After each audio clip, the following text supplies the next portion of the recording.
Sandra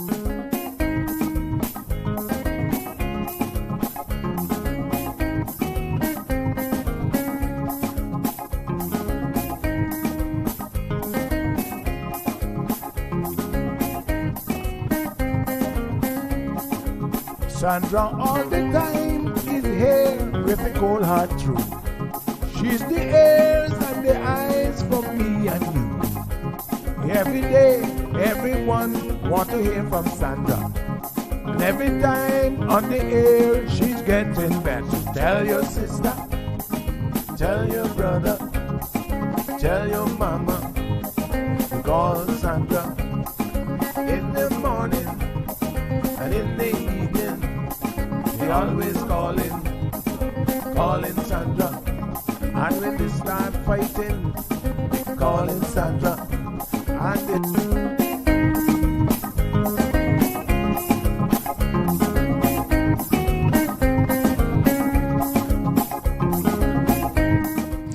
That's right, folks. Everyone is telling their mama about the cold hard truth. Welcome to another episode with more truth telling, more problem solving, and of course, more tea spilling than ever before. Sit back, students, grab your tea and turn up the volume because class is now in session. Call in at 936-2626 because your voice matters. Share your opinion on issues that matter the most to you.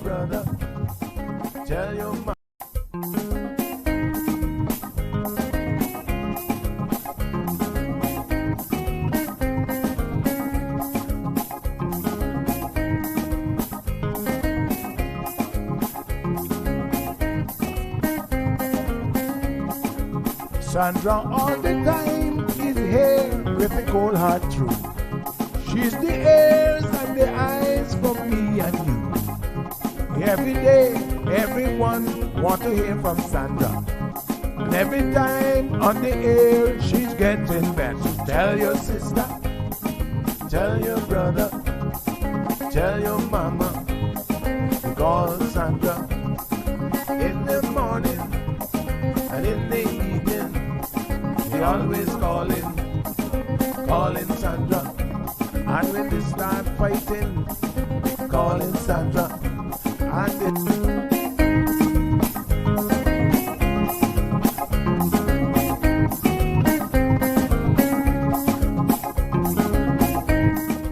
That's right, folks. Everyone is telling their mama about the cold hard truth. Welcome to another episode with more truth telling, more problem solving, and of course, more tea spilling than ever before. Sit back, students, grab your tea and turn up the volume because class is now in session. Call in at 936-2626 because your voice matters. Share your opinion on issues that matter the most to you.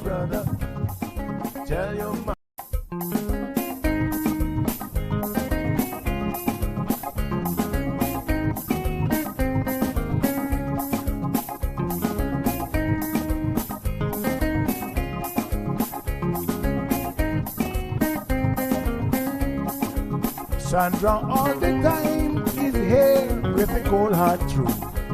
She's the ears and the eyes for me and you. Every day, everyone want to hear from Sandra. And every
All right, beautiful folks. Good morning, good morning, good morning. Happy Tuesday.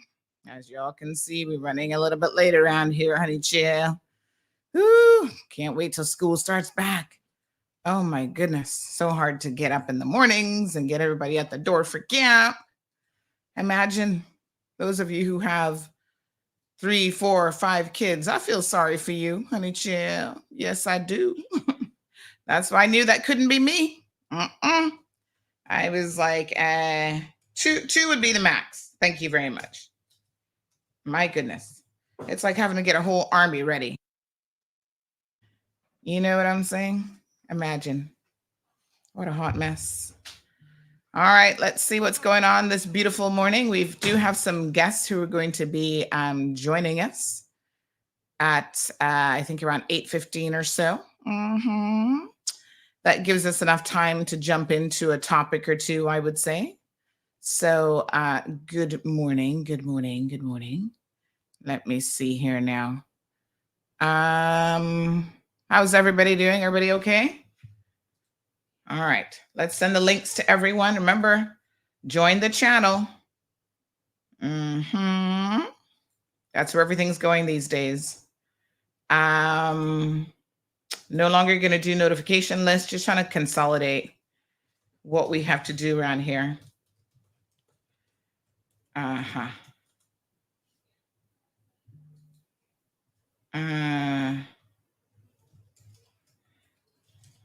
right. Okay.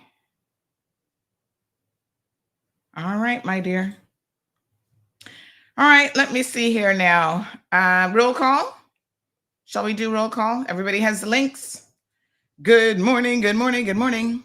So if you don't know, some of you are still confused about how to join the channel. I see some of you messaging me. So if you don't know, simply send me a quick message and I will send you the link. It's really easy, actually. I send you the link, you click and follow, and boom, you start getting the messages. And they show up at the bottom where it says updates. It's good because it's in one central location. And then you're not getting other messages for stuff to get lost in that one channel. So it's a good idea to go ahead and join. Okay, let's talk about a few things. First of all, somebody owes somebody some money. Did I tell y'all I have been convinced by you all to start a CMR debt collection service? I know. Trust me. We just collected $10,000 for somebody recently. And so I thought to myself, well, looks like I better get myself my business license sorted out and get everything organized. Looks like enough of you owe people money. So CMR is now on the job. Feel sorry for you, but it is what it is. So I'm going to make a suggestion. If you owe people money, you might want to start paying it before they contact CMR Debt Collection Services. Because then you know you're going to pay it or else. Ugh, what a hot mess. I'll keep you all updated once we're ready to rock and roll. But I'll do a pro bono case in the meantime for someone. Filipina lady owes him some money and he said he's tired of waiting for his money. What a hot mess. So I got a phone call yesterday. Let me see now. I want to make sure. Yesterday. There's a lady that called and she said, oh, I have a question for you when you have a few minutes. And I said, honey, child, I got a few minutes right now. I would suggest you make the best of it.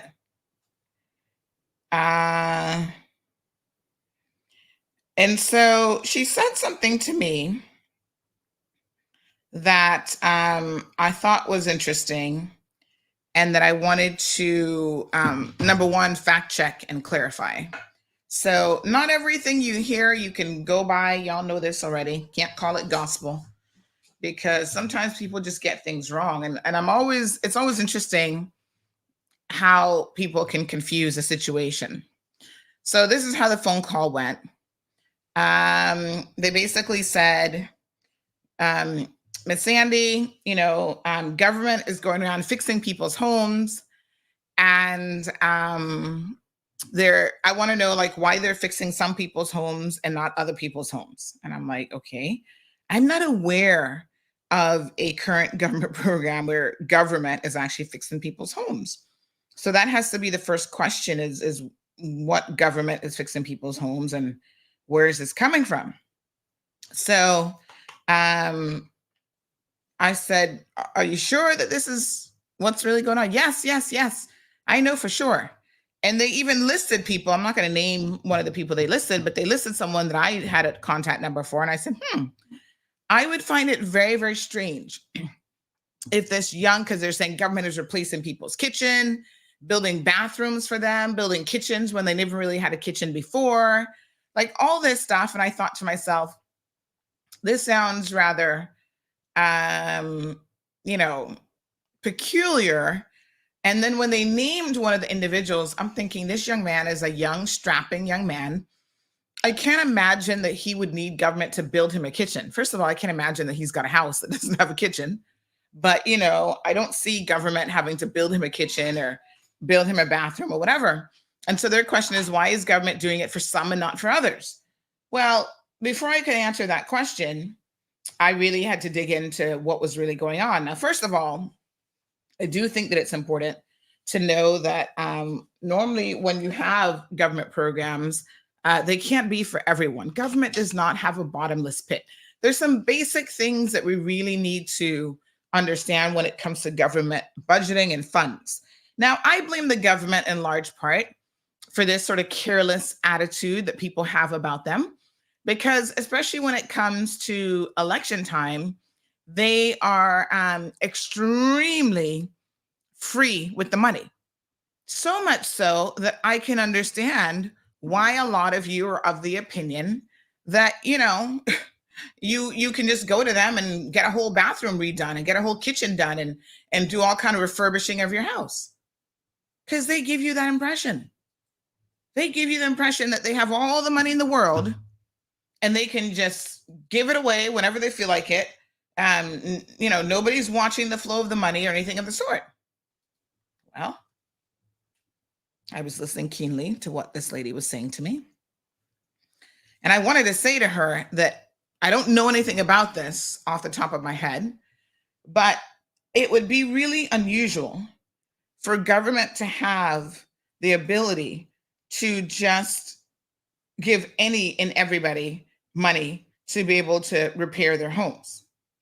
But I said, you know what? I'm going to look into it. So I contacted some people, civil servants, and I said, does government have a program that I don't know anything about where they're going around fixing homes? And then I called one of the people that supposedly, had his house renovated. And he's like, I don't know what they're talking about. He says, I renovated my own house, but government didn't have anything to do with that. And I said, you're a strapping young man, probably in his 30s, maybe 40s. And I couldn't understand what someone who has a good job, I can't remember if he works for government. But anyway, he has a good job. I'm thinking, why would he need government to repair anything for him? That just doesn't make any sense. And he said, it didn't happen. It doesn't make any sense because it simply didn't happen. And I think it's unfortunate that there are people out there who are talking about this program, don't have all the details, but worse than that, they're actually, mixing people up in the story who have nothing to do with it. That would be like, me doing some repairs and y'all go around talking that the government is doing the repairs for me when I am financially capable of doing, my own home repairs. And the day that I'm not financially capable, then that's called insurance. Like a Ivan hits a place, none of us are going to be able to probably replace what we need to do. So that's when you have to find your deductible and activate your insurance.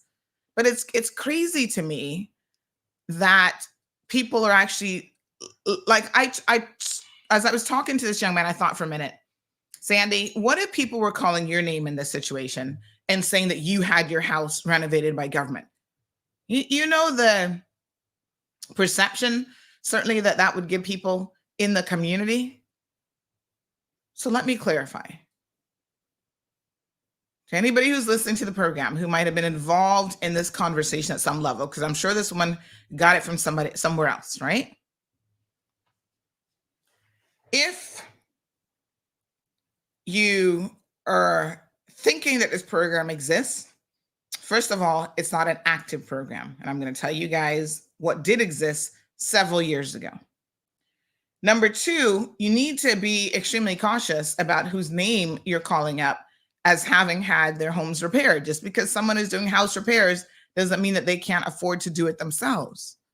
Because apparently you're mixing up people who have nothing to do with this at all. And you're saying it with conviction that, yes, you know that this person had their homes renovated and worked on by government. And it simply isn't true. Okay. Here's what we know. Back in 2022, the Cayman Islands Government Ministry of Investment, Innovation, and Social Development announced a donation of $1.5 million to the R3 Cayman Foundation to assist with ongoing housing repairs for vulnerable Caymanians. So let me clarify that, because there's already quite a bit of information there.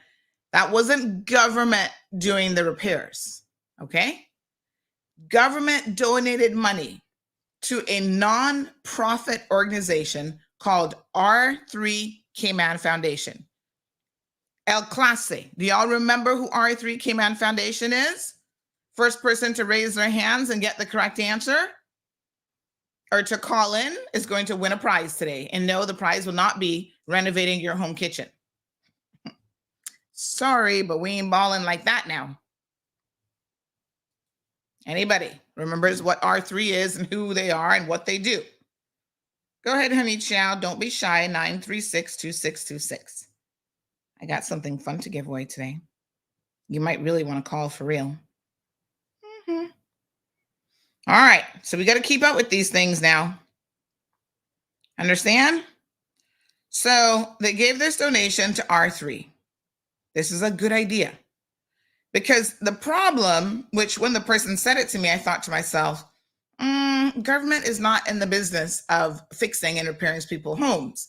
And the reason why you would never want that to be the case, as you can see all the political foolishness that would be going on, all the money flowing for votes. I mean, it's bad enough as it is. Okay? Y'all got to call in. Here y'all tell me this DART.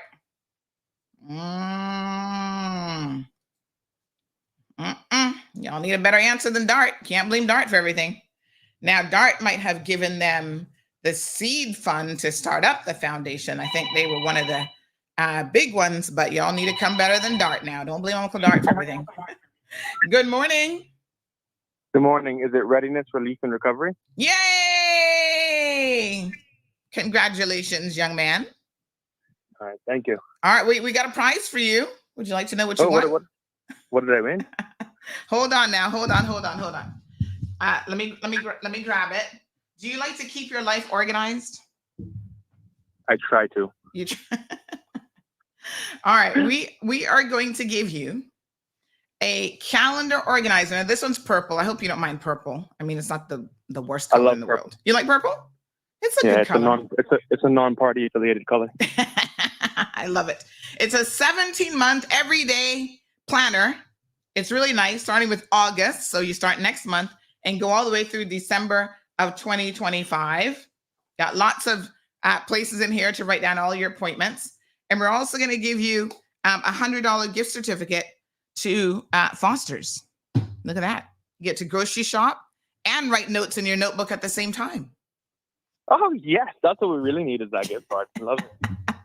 All right. Hold on a second now. I'm going to put down your number so I don't forget to actually get your price sorted out.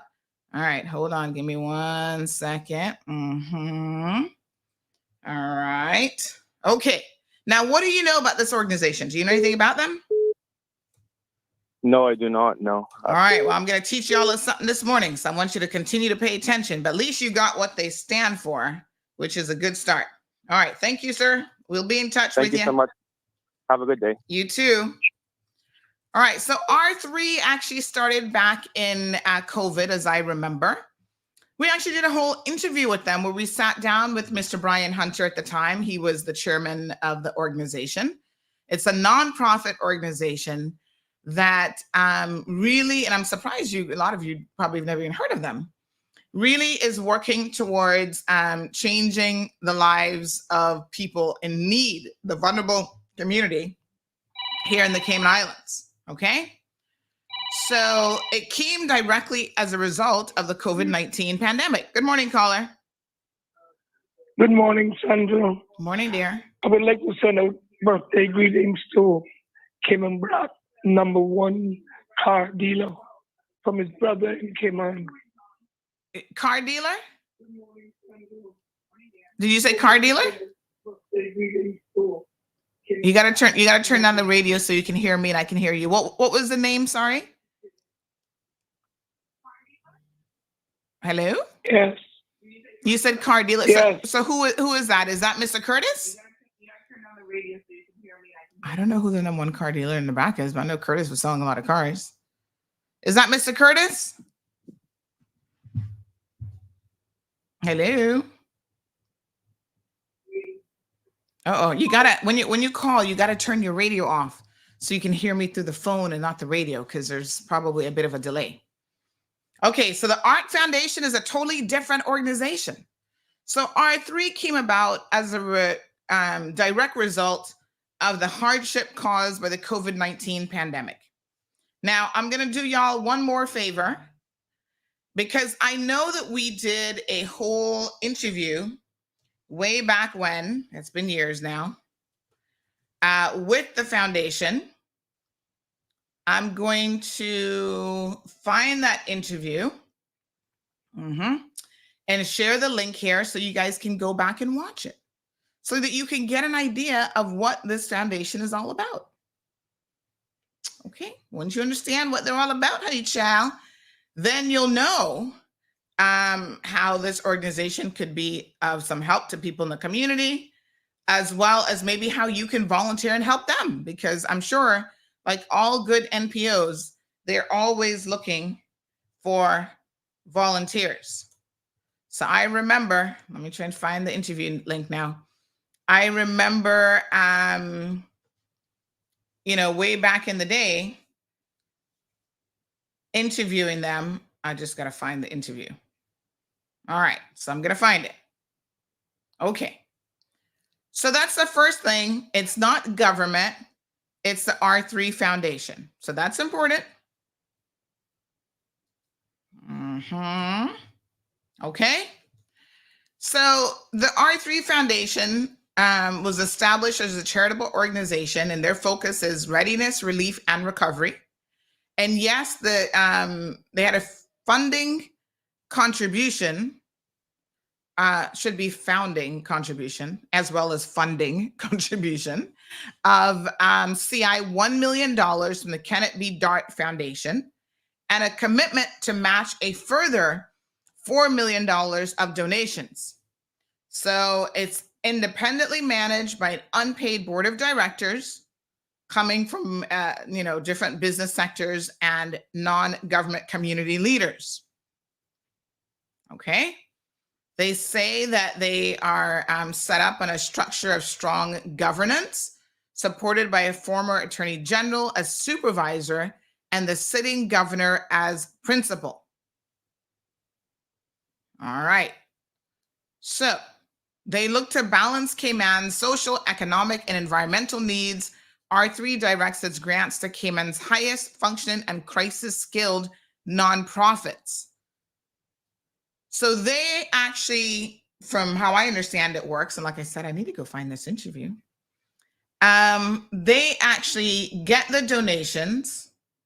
Yep, see, October of 2020, my apologies. We did an interview back then with R3. So let me, I'm going to share this with you all because I want y'all to be in the know. You see,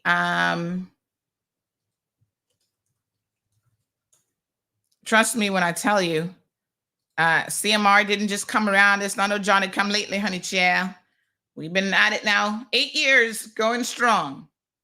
So I want y'all to be aware. Knowledge is power. See, there's good Mr. Hunter with his little R3 shirt being interviewed by none other than yours truly. So I'm going to share this link with all of you this morning. And I'm going to, in fact, double check that it's on the website so that you guys have access to the interview and you can readily learn about this organization. So they got started shortly after COVID. So this would make sense. October 2020, we had an opportunity to sit down with them. And again, they're looking to assist other NPOs. I don't think that they really do the work themselves. And they go through a whole thing about their processes, how they evaluate and consider. So they talk about nonprofit sector research, population needs assessment, risk assessment, measurable deliverables, and community impact. And then they also have a huge list on their website of all of the different NPOs that they have already offered assistance to. And this is important. This is accountability. This is something that, this is why we don't want government doing it. Because as soon as government starts to do it and your MPs get involved, accountability goes out the window. There's no accountability. And that's all for political favor. And we can't have that, honey child. So look at all the wonderful organizations that have benefited from the contributions from R3 Cayman.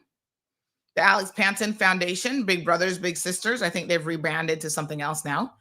Build Your Future Cayman, Cayman Arts Trust, Cayman Acts of Random Kindness, Cayman Food Bank, Cayman Islands Crisis Center, and the list goes on and on and on. Feed Our Future, Jasmine, Literacy for Everyone, Meals on Wheels, YMCA, a bunch of wonderful NPOs themselves. All right. So there was a program. Again, backtracking here, government made a donation of $1.5 million through the Ministry of, how would you, what's the acronym for this? MIDS, I don't know. Ministry of Investment, ... That's Andre Ebanks's ministry. At the time, he stated that the donation was an innovative approach to urgent housing repairs, which created a valuable partnership with respect to social development between the ministry and R3 Foundation. And he explained that extensive damage to a significant number of homes arose from unexpectedly Storm Grace in mid-August of 2021. And so by February of 2022, he had then gotten around to giving this donation. So this is really what the money should be utilized for, people who had damage as a result of Grace. Not really so much, I would think, people who just didn't have a kitchen or a bathroom, because the person's like, well, if this person never had a bathroom before, why would government be building them a bathroom now? Like, you know, and why are they getting it and other people are not getting it? So two things to correct off the bat. It's not government. Praise the Lord. Hallelujah for that. Number two, government did donate money to R3. And then what R3 would do is they would donate it to the other NPOs who that's their business. So R3 really isn't in the business of carrying out the work themselves. They want these NPOs, these organizations to come to them, apply for funding, which means that they have to build a case like, why do you need funding, right? They have a whole application process that you better come and you better come good. See, they're accepting applications from registered NPOs and organizations exempted from NPO status under current legislation. Qualified applicants to download the application below and submit it. And then they have their whole process, which you can go through and apply.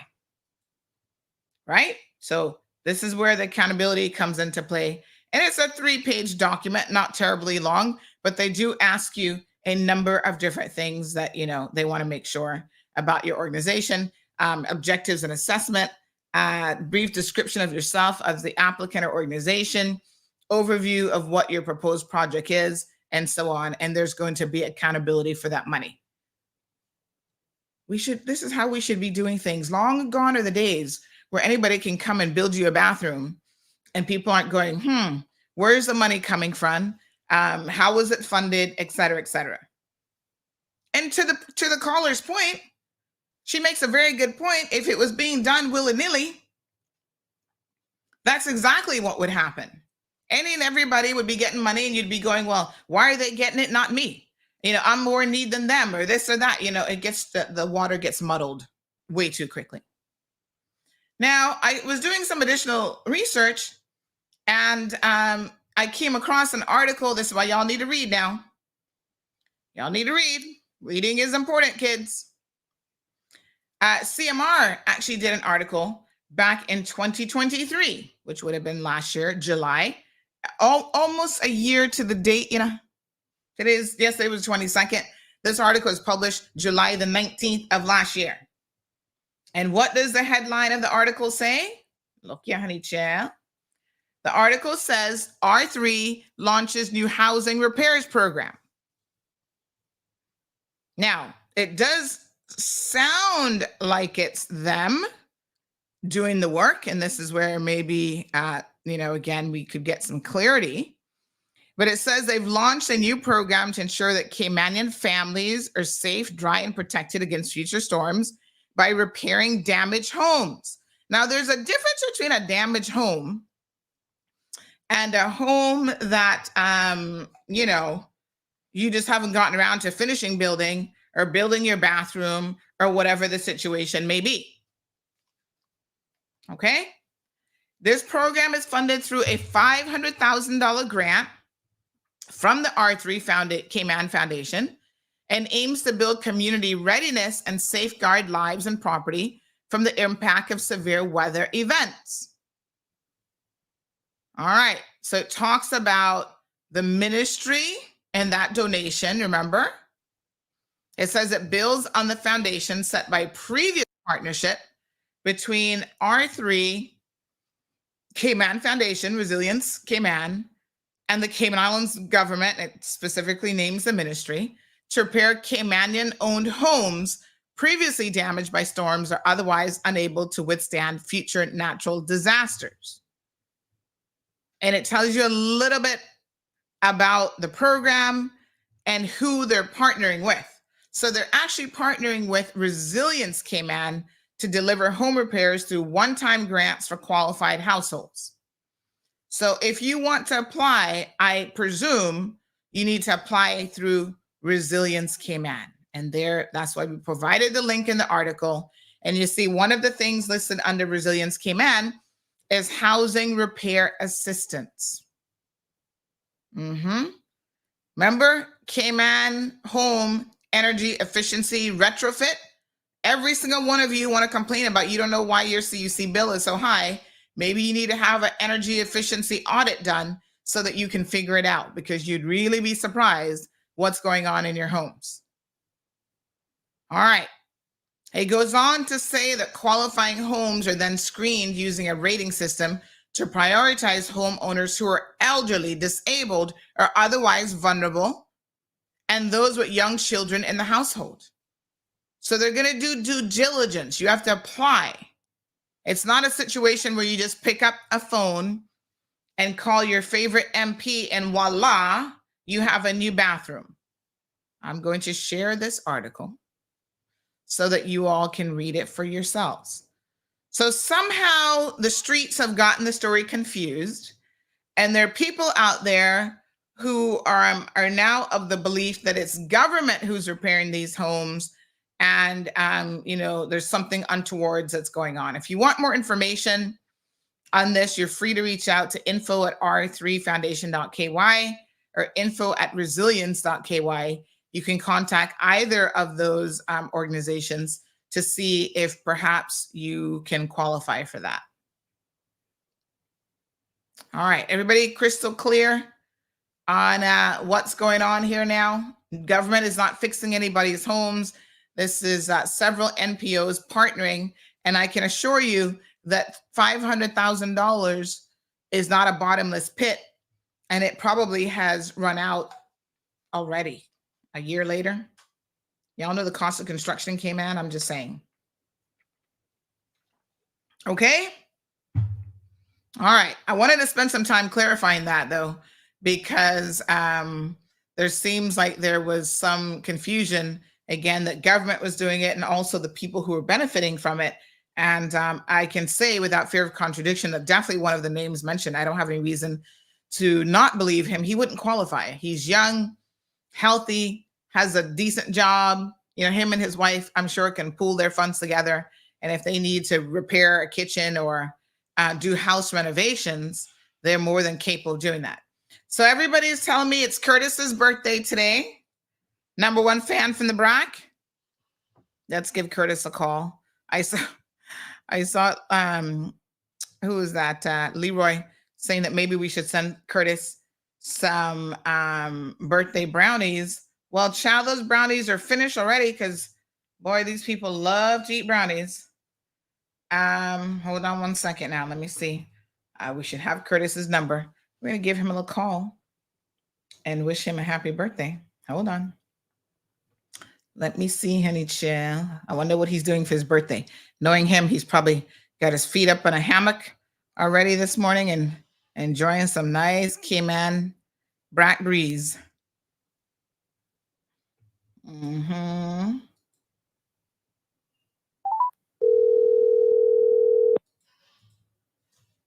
Hello. Happy birthday, Mr. Curtis. Oh God. Thanks. How are you doing, honey chill? I'm okay, home chilling out, waiting on my daughter to bring me some breakfast. You see? I figured you'd be chilling out in the hammock with your dog. No. Not yet? No, he's outside. Not yet. Well, we got a little phone call to say our number one fan and Cayman BRAC's birthday's today. And I thought, who could that be?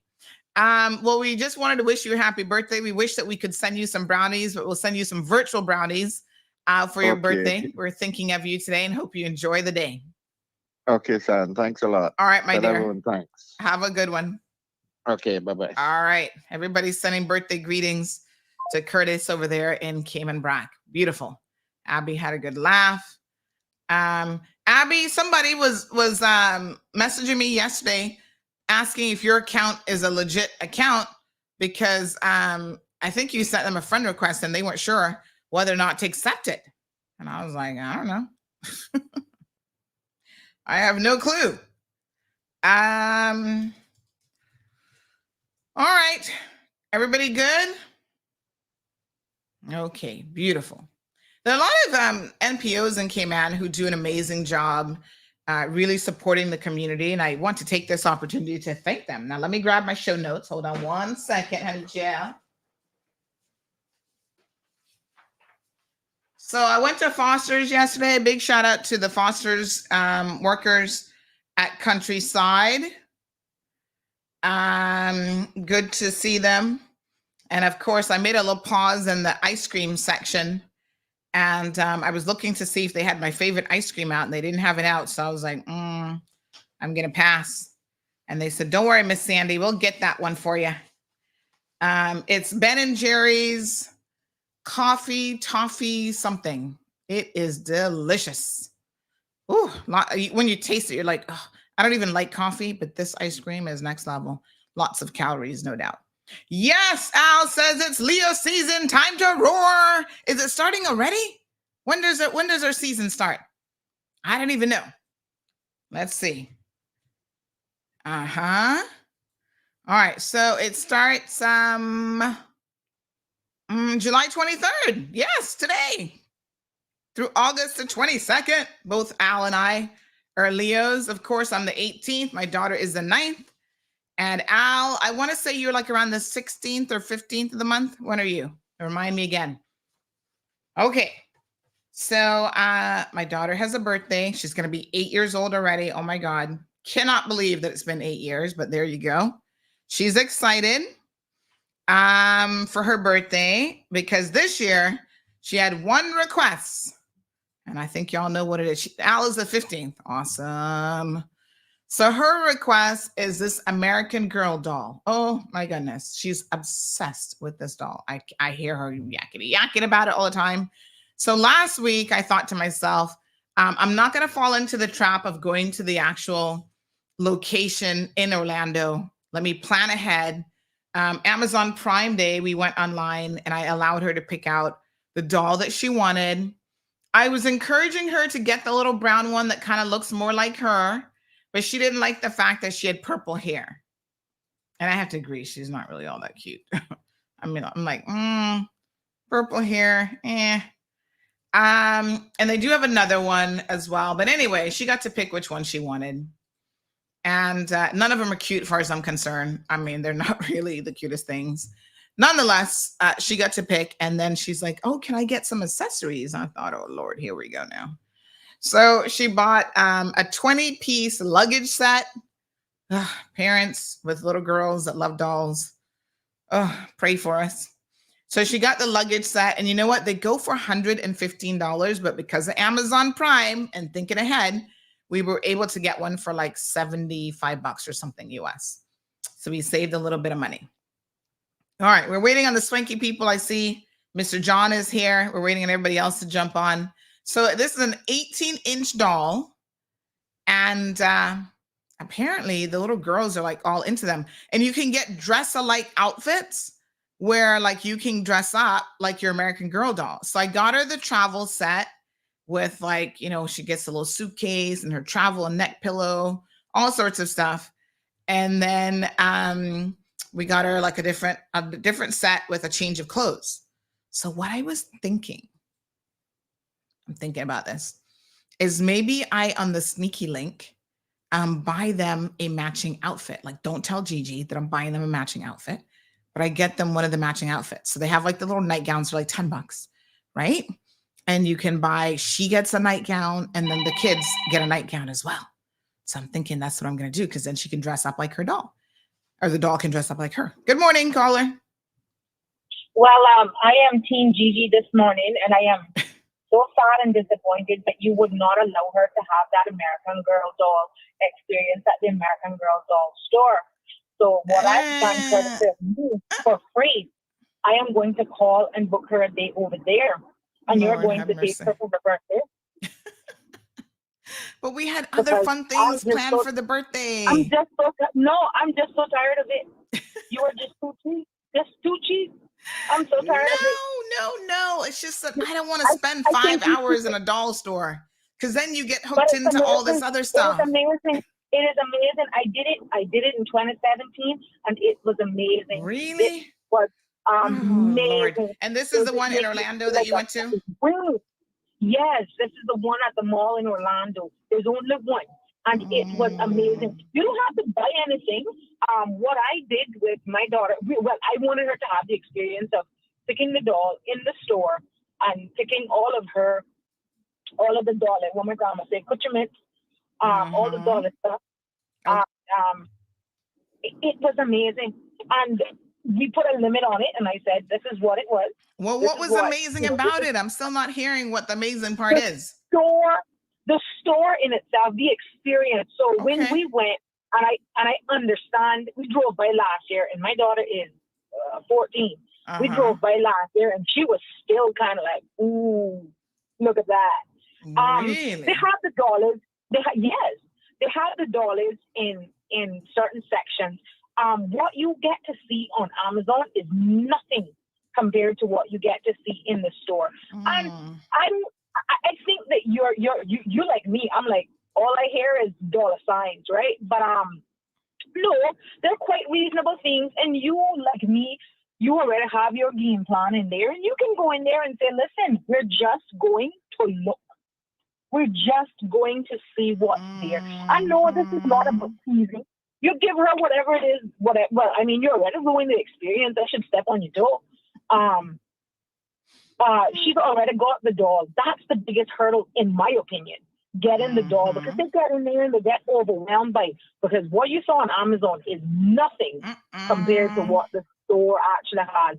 Okay. You can do like a tea experience. You can do a dress up experience. You can listen. I'm gonna book that place. It sounds like a lot, but I do agree with you that experiences are important, and it probably is something that she would remember for a really long time. So I'm not opposed to it. You know, I'm a reasonable person. You can change my mind. To go in is free.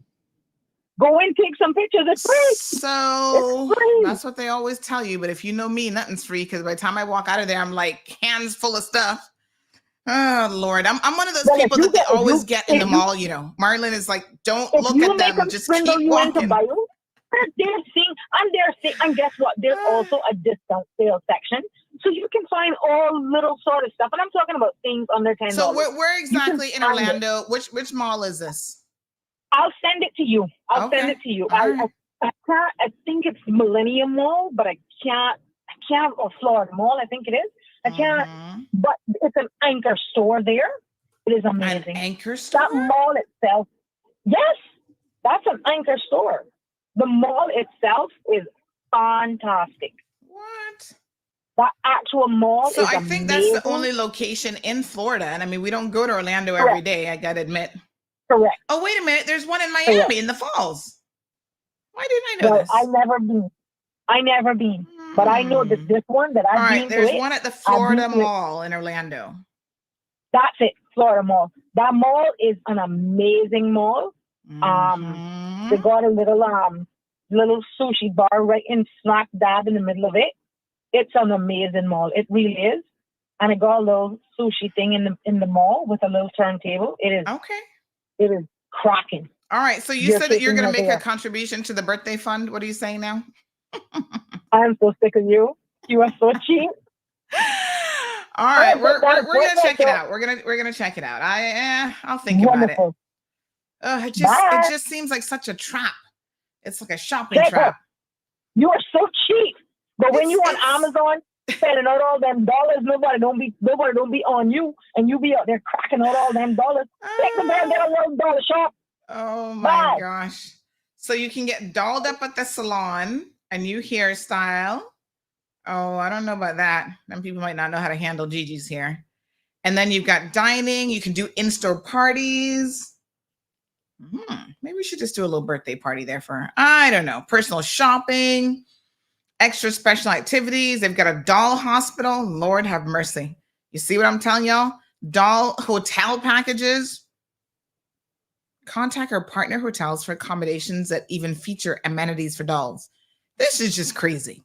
But anyway, hey, let's give her the experience. She's an only child.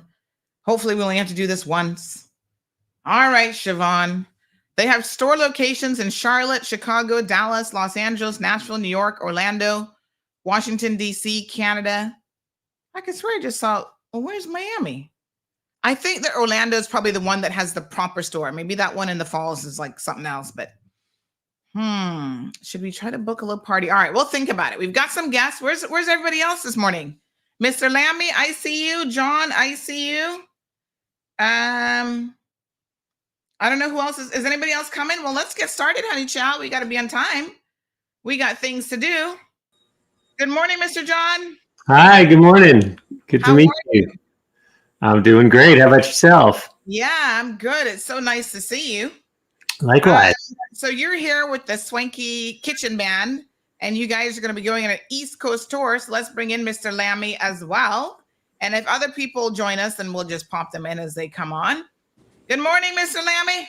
Good morning, Lam. How are you doing today? I'm good.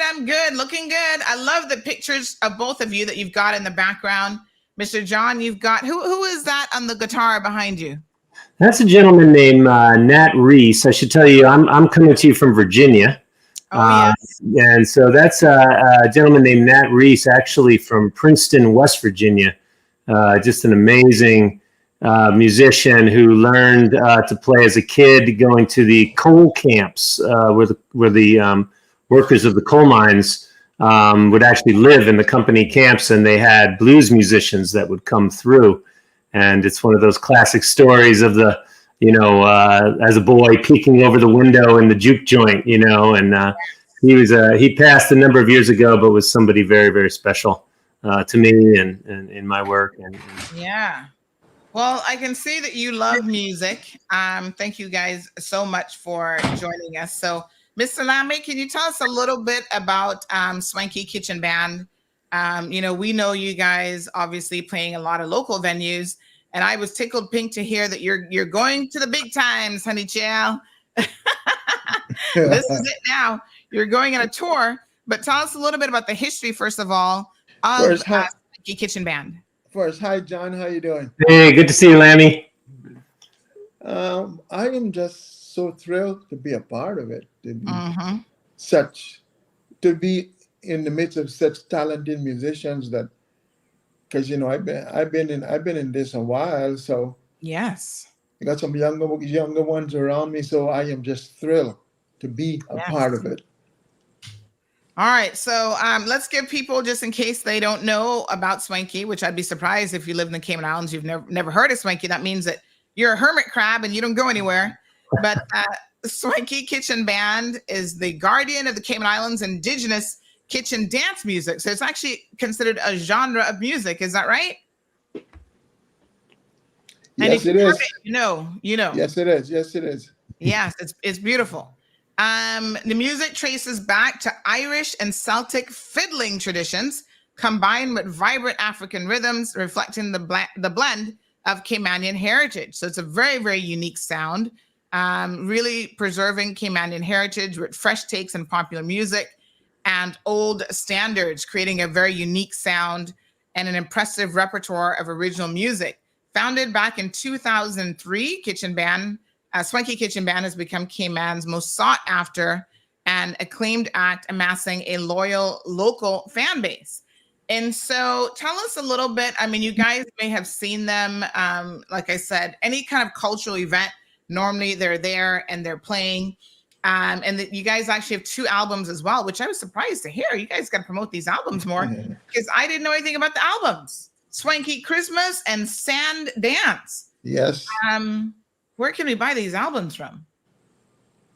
You should find them in local record stores. Local record stores? Yeah, you should find them. And you can also purchase them from the band. Oh, nice. All right. Yeah, we do have some of the albums. So and a member you could contact and probably get an album. Mm-hmm. All right. Sounds beautiful. Now, John, tell us a little bit about how this tour idea, you're involved in the tour and setting it up. How did this come about? Because this is amazing. Yeah, well, it was an interesting beginning. I actually met Samuel, Rose, and Lammy, and Karen, Chris, a couple members of Swanky Kitchen Band in Virginia.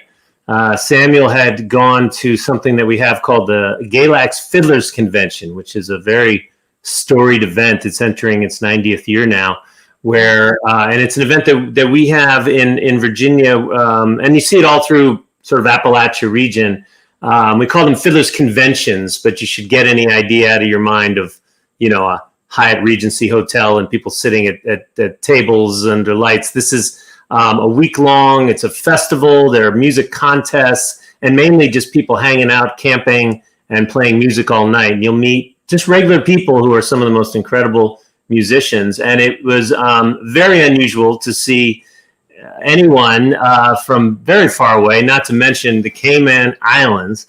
And here is this guy playing the fiddle, which was, Samuel, which, sort of like, what is this? That there's this music in the Cayman Islands and there's fiddles in the Cayman Islands, and fiddle music was really something surprising to everyone.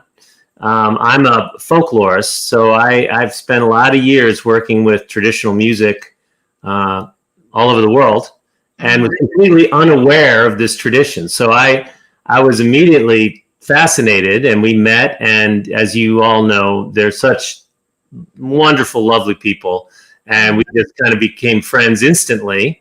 And in talking, learned that I learned so much about this kitchen dance music and just Caymanian culture in general. And then we went together to there's a museum cultural center called the Blue Ridge Music Center up on the Blue Ridge Parkway. That is a really excellent museum that kind of tells the history of bluegrass music and old time music. And we went there together, and I think we were both really amazed at some of the parallels in our history. The British bringing violins and fiddles with them, and Africans bringing the percussions with them. And that's kind of how bluegrass and old time and blues and all these musics in the U.S. and elsewhere started, as well as the roots of this music that's traditionally been played on the Cayman Islands. so we got very excited, and we also, at my program, I direct a program called the Center for Cultural Vibrancy. And our mission is to help create a little more understanding and empathy in the world by sharing and exchanging cultural traditions, and help communities to reinvigorate and be vibrant culturally, if we can. And we have a educational program where artists from around the world can meet with students virtually, and we make a film of them kind of in their home environment, and they can learn. So once I met Sam, I was like, he's the absolute perfect guy for this. So I came out last year Thanksgiving with my family, actually, and first time ever in the Cayman. And we shot this video with Sam and Ms. Paula and Karen, and then the whole band performing. They performed at the Harquell Center. We made a nice video. And that just one thing started to lead to another. I've come back 2 times after that, bringing with me this excellent musician named Danny Nicely, who's from down there in Virginia, who they really connected with. And Danny ended up performing with them on Heroes Day. And then we came back and performed again on Emancipation Day. And it's just been kind of an exciting friendship that's built. And somewhere along the line in there, we started talking about how great it would be to bring this music to the U.S., particularly certain venues that were overlooked. So, for example, our very first, major performance is at the Lowell Folk Festival outside of Boston. And the Lowell Folk Festival was at one time the National Folk Festival. And the National Folk Festival moves from city to city. It's the longest running folk festival in the United States. It's been going on, just celebrated its 90th year. And, this festival has had music from all over the world, and it's had music from all over the Caribbean. Just in the 20 or so years that I've been involved with the festival, you'll see a Haitian band, you'll see a Jamaican band, you'll see a band from Barbados, Bahamas. Never has there ever in its history, 90-year history, ever had a group from Cayman. So Swanky is going to be the first, and hopefully not the last. Another thing that kind of inspired the trip was that at the Library of Congress, they have recordings, a whole huge archive, the Archive of Folk Culture, where they have field recordings from, again, all over the U.S., but all over the world as well. And Cayman is missing. It's no one has gone there to record music. So, Mr. Radley and Julia and all this music, it's not in there. So we feel that's very, very important, both for the world. But I think also back in Cayman, I think that, I think sometimes all of us, it helps us, we have a tendency, I think, sometimes to take our own culture and our own tradition for granted sometimes. I know that certainly happens in Virginia. So to bring a Swanky out there and to see audiences who I know will be enthralled with them because they're incredible, as everyone watching this knows. I think my hope is that will come back to the islands of, hey, what we have is really, really special. And it's something that we need to support and get young people into this, and not just the music, by the way. I've found that to be the case with so many aspects of Caymanian culture. Absolutely. So we're excited about it, and it's right in our mission at the Center for Cultural Vibrancy, this kind of work. So we can't be more excited. I'll be waiting with a big 16-seat Sprinter van there at JFK Airport on Wednesday night, and happy to see Lammy's big smile in person, and spend time with the group. They're they're a lot of fun to be with. Yes, too. so I'm told that the albums can be purchased online at Apple Music as well. So for some of our younger, more tech savvy folks, you can go to Apple Music. There's one, A Swanky Christmas by Swanky Christmas Band, and also Sandance by Swanky Swanky Kitchen Band. Sorry. So make sure you get those albums. Lammy is a professional musician for 50 years, part of the Memory of Justice Band. Some of you might remember that, with the Kate Greggy G Hopscotch studio founder. And it says here he performed in Jamaica a lot and the band was revered. Lammy is a pioneer for Caymanian popular music as well. And Lammy, you got some fans in the house. Perla says, Mr. Lammy Seymour, the coolest Swanky. Swanky fan. Pat says, we're all responsible for embracing and promoting our culture. Let's do this, Cayman. She also says, I love me some Swanky Kitchen Band. Sandra Coe is here saying Swanky, double heart emoji.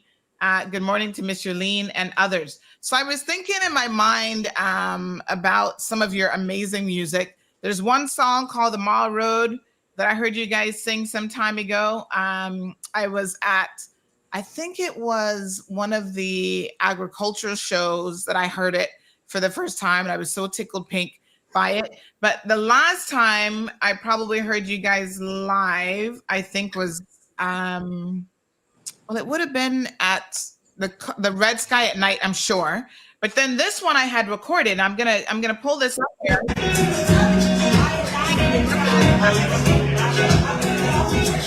This was January of 2023 with the opening of the new studio there in Central Georgetown. And of course, you know, they were there to show us all of the fancy new recording equipment in this studio. And it couldn't be demonstrated any better by any other band other than Swanky Kitchen Band. So they had you guys there performing live to demonstrate the acoustics in that environment and what you can do. And so I'm going to fast forward through it and just share with our listeners some of the amazing, you know, music that you guys were playing. I'm trying to see if I can grab, I think it was kind of throughout, but it was absolutely amazing. There you guys are. Let me see if I can. Oh, I think I missed that one. Yeah. Oh, you weren't there. No. It was amazing, to say the least. But I mean, your performances, you have to see it live in order to really appreciate it, to be honest. I mean, it's just next level amazing. And even if you don't dance, when you hear the Swanky Kitchen Band playing, you gotta tap a foot or a toe or something. It's just, it really gets into your spirit and your soul. Well, Sandra, the sound I think you're talking about that mentions Mile Road is the one we call Granny. Granny, okay. Yeah, it mentions Mile Road. The sound mentions Mile Road in Yeah. Granny, yes. Okay, I'm trying to see if I can find it, but you know, it's just amazing music. I mean, I absolutely love it. You guys do a phenomenal job.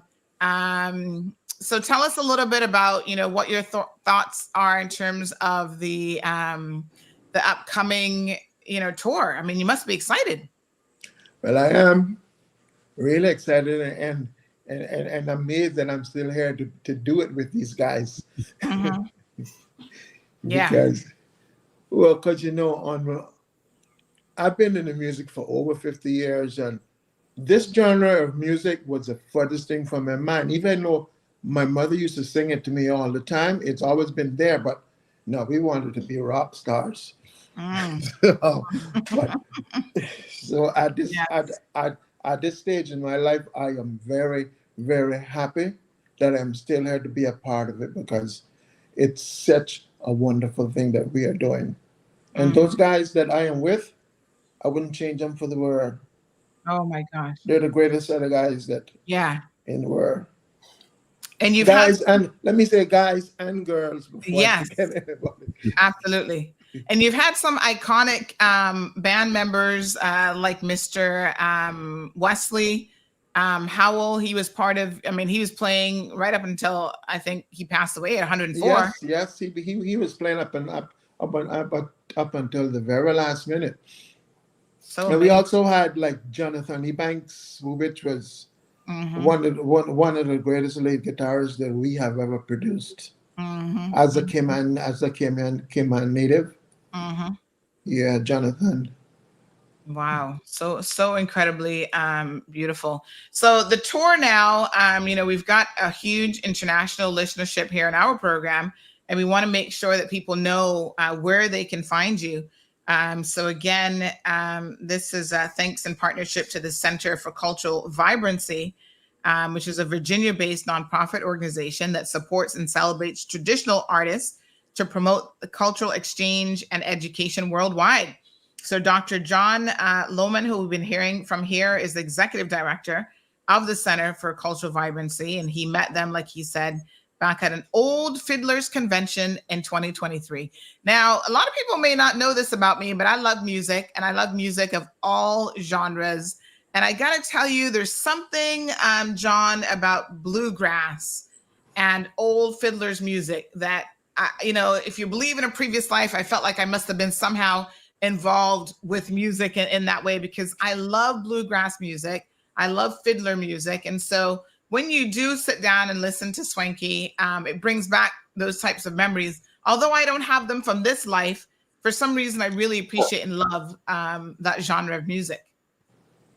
Well, like we were saying, they're really, that's what's been so exciting, actually, is to see the parallels between it. They really kind of come from the same, they rise from the same soil,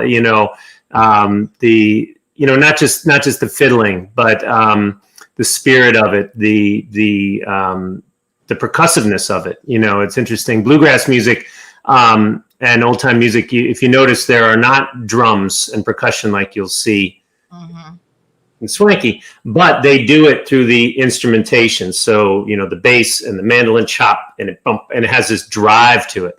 And it gets you moving. And so that's, I think music is something that, I think it's interesting the way you put that it's like you connect with something that you don't even not sure where it came from.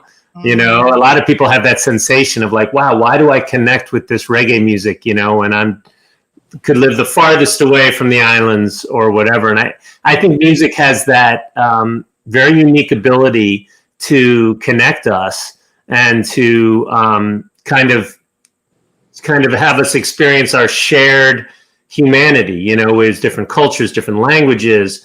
I've seen people who cannot speak to one another. They cannot be from farthest reaches of the world. You get musicians together and they can connect. They can, very, very quickly. And I think everyone who's there feels that too, even those who are not playing the music, So that's certainly, I think, what the sense was with Swanky. It's funny because Sam, the first time he came to Galax, he mentioned that he didn't even bring his fiddle with him because he felt, well, I'm not a old time or bluegrass musician, and I don't want to, I don't know if I don't want to impose myself, or he's very, as very polite guy. I don't, but he was embraced immediately because people are like, hey.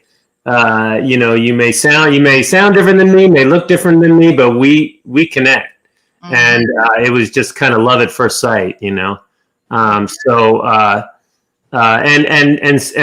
Cayman has such significant cultural offerings to the world that folks are just not aware of. So we're hoping to chip away at that a little bit on this trip. I should say that one of the real signature events of the trip is the group is going to be performing at Lincoln Center in New York City as part of Global Fest. That's on August the 3rd, Saturday. That's a big gig. That's a big deal. And tens of thousands of people will be there. And I heard a rumor that there's going to be a lot of Caymanians coming out for that show and representing. So we're going to be looking forward to that. Take your flags. Miss Pat says she's looking forward to the Lincoln Center show. Oh, good. Tell your friend. Hopefully she'll be there. And those of you who have, by the way, any connections in Washington, D.C. area, that's a concert. It's a midday. that day is going to be very special because the group is going to be interviewed and filmed for the Library of Congress. But there's a noontime performance that's free, free tickets. It's sometimes difficult to get audiences out at noon on a Wednesday, particularly in the dog days of summer.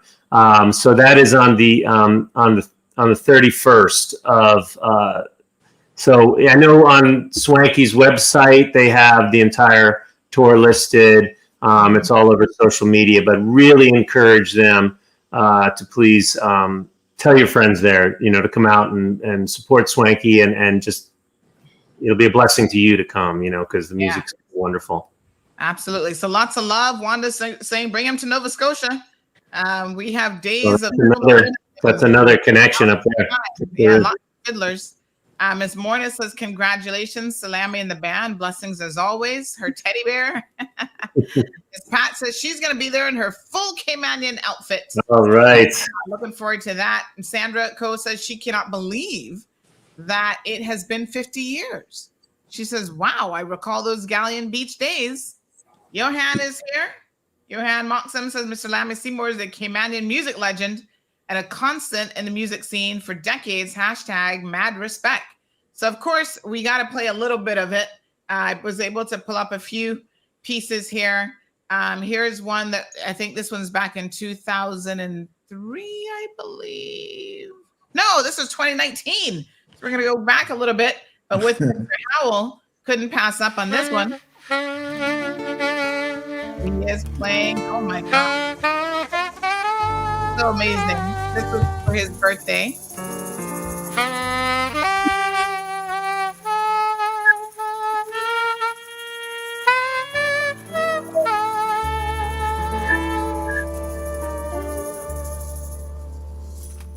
Can't believe how amazing he was. Yeah, he was amazing.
All right, so that was one performance. We're going to pull up another one. Bless his heart.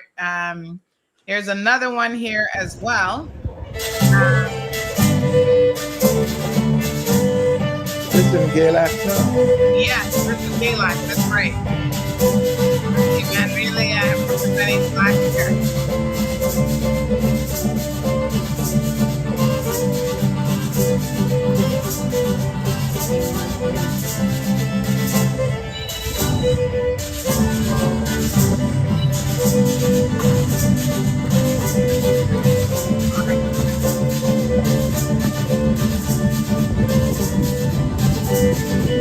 Yeah, you can help to start to kind of play the music a little bit there. You know what I mean?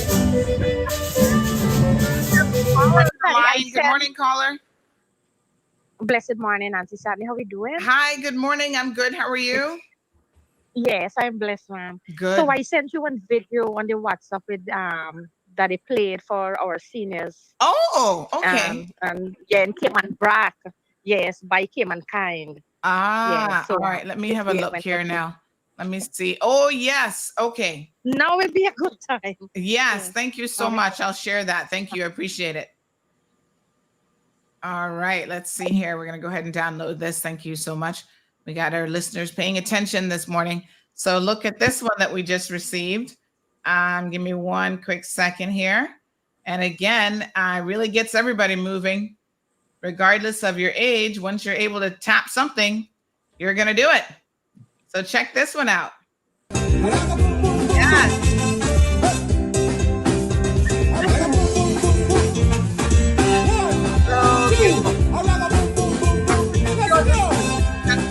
saw dancing this week at the Seafair, last week at the Seafarers event, all of 90 years young.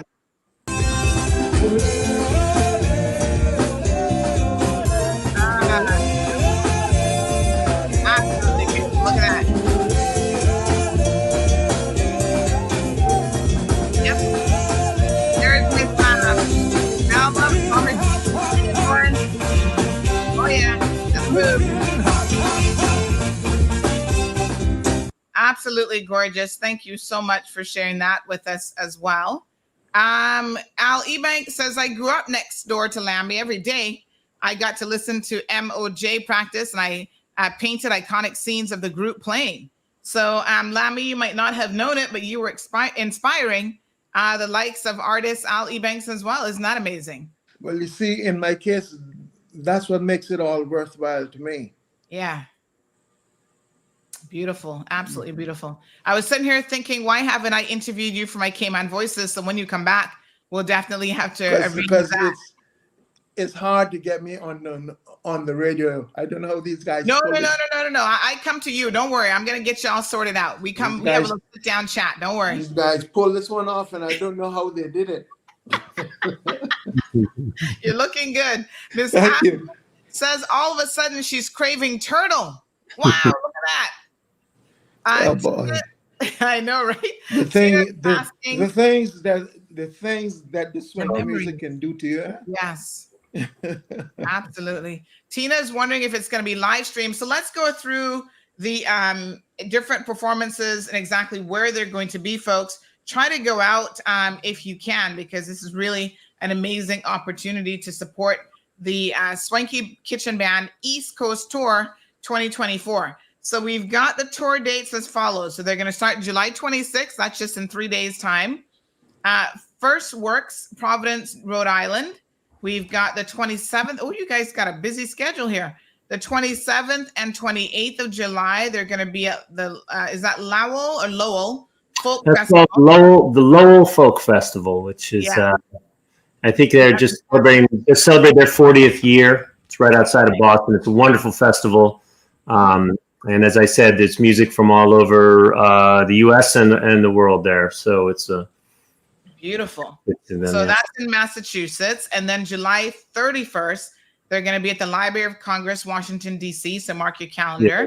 Yes. I'm sorry, I believe that show is live streamed. Somebody asked about that. So for the American Folklife Center, Library of Congress, on Facebook, it should be streamed. And I could also send to you if I find out to confirm that. I know they're filming it. That's a very important part of it. Whether that's live streamed or taped, I'll let you know so you can let your listeners know. That sounds wonderful. So I see 2 Washington dates here the same day. So they going to the Library of Congress and then they go on. Yeah, then later that evening, that's a big day. Later that evening, they'll be playing the Hill Center, which is a lovely venue up there in Capitol Hill. And that's a ticketed event. That's an evening event. Mm-hmm. So we'll get to see some Washington political movers and shakers at that event. We're trying. And then August the 3rd, we're at Global Fest at the Lincoln Center, New York. And then August the 8th at the Blue Ridge Music Center in Galax, Virginia. So wow, a really, really full schedule. This looks absolutely amazing. And they'll be hanging out at the Galax Fiddlers Convention again, which is a wonderful place to go, and you can see them on stage, off stage, hanging out.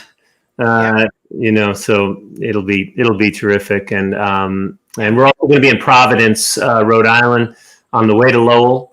That's going to happen Thursday night. They have a kind of a nice weekly event there with food trucks, and lots of people come out and enjoy it, have a picnic.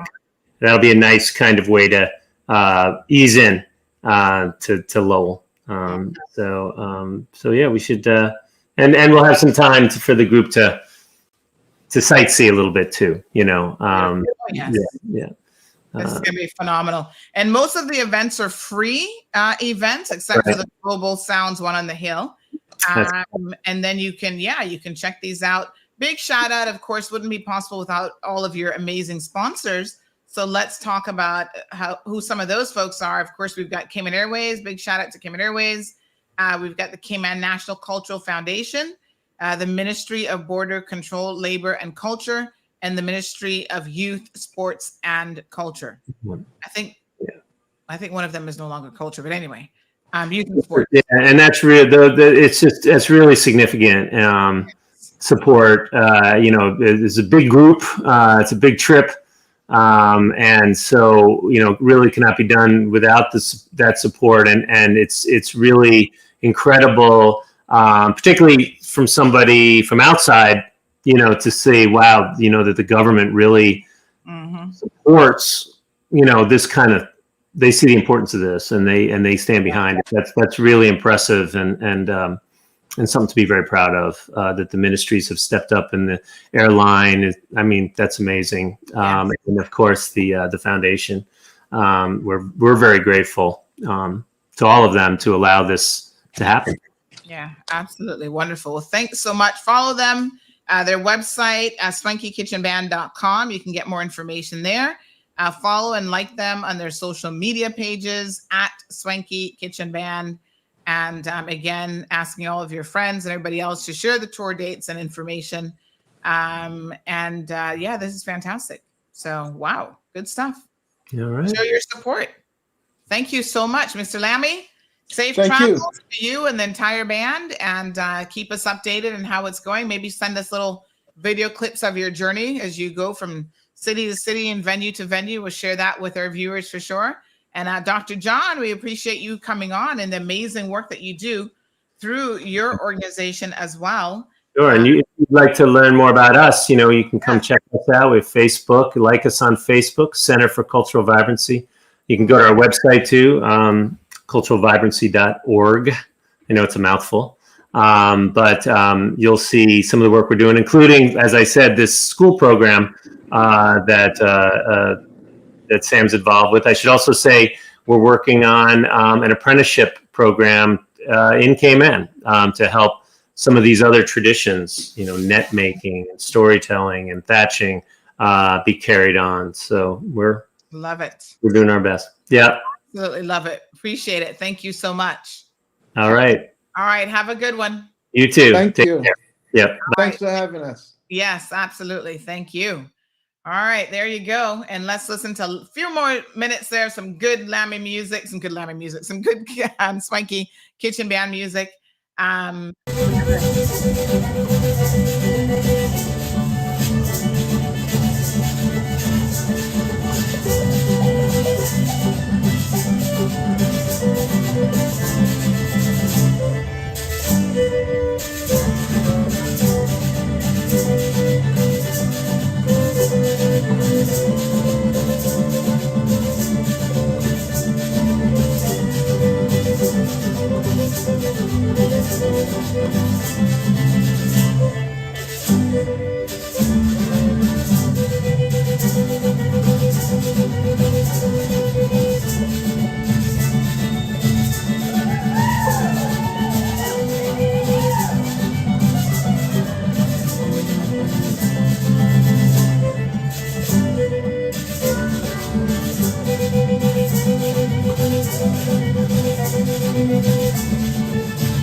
folks. Absolutely gorgeous. Good morning, Miss Barbara. Jerry says such a culturally inspiring interview. Wee Wee says you got me rocking this morning, honey chill. Yes, absolutely gorgeous. I tell you what. Nice. Love it. All right. Thank you guys so much. Hello, Miss Rhonda Terry. Thank you guys so much for all the support this morning. I was hoping we could have had some more band members on, but I guess they're busy. So we've got a big shout out to, some of the other guests that may have been coming on. I think their work schedule. We had Nicholas Johnson, Samuel Rose, Jeffrey Wilson. Of course, Mr. Lammy was with us, and Dr. John Lohman, who really saw them and was like, we got to get them on the international performance train. And look at that. They are now touring the East Coast of America. I love it. They need to go worldwide now. They were in the UK performing last year at London Day as well. So Miss Faith and Hope, good morning to you, my dear. Everybody good? Everybody awake and doing good? All right. Well, let's keep the conversation going. Let me see here now.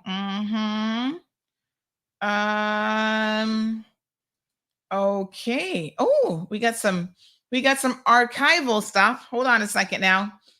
Miss Paula. Okay, so we got the venue dates. We'll post this up on our Facebook page for those of you who want to have a look at that. And of course, we can't help but showcase some of the beautiful photos here that we have of different band members. Look at this. Is this picture, this guitar, was this especially made for this performance? Look at how beautiful this is.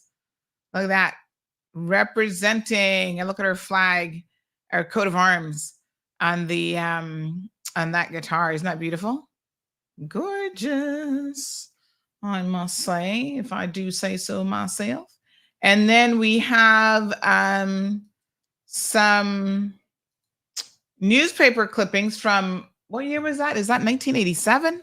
That seems like such a long time ago. Look at this newspaper clipping. Hold on.